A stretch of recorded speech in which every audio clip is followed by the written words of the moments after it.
পরোটা ডিম ভাজি খেতে ইচ্ছে হলে আমার আম্মুর কথা মনে পড়ে, কারণ পরোটা ডিম ভাজি অনেক মিস করি আমার আম্মুর হাতের।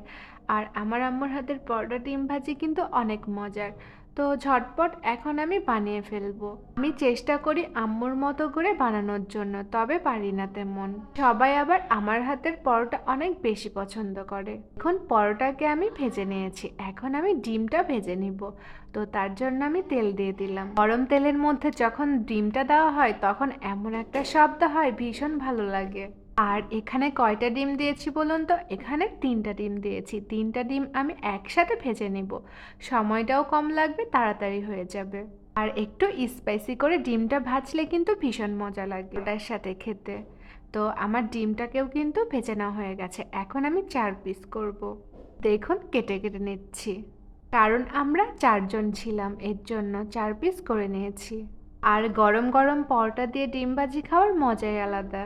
ডিমটাকে আমার ভেজে নেওয়া হয়ে গেছে, এখন আমি ডিমটাকে তুলে নিয়েছি। ফাইনালি দেখুন আমার কিন্তু ডিম পরোটা বানানো রেডি। তো এখন গিয়ে খাওয়ার পালা। তো কে কে পরোটা ডিম ভাজি খেতে ইচ্ছে হলে আমার মতো এইভাবে ঝটপট বানিয়ে খেয়ে ফেললেন, কমেন্টে জানিয়ে যেতে পারেন। আসসালামু আলাইকুম।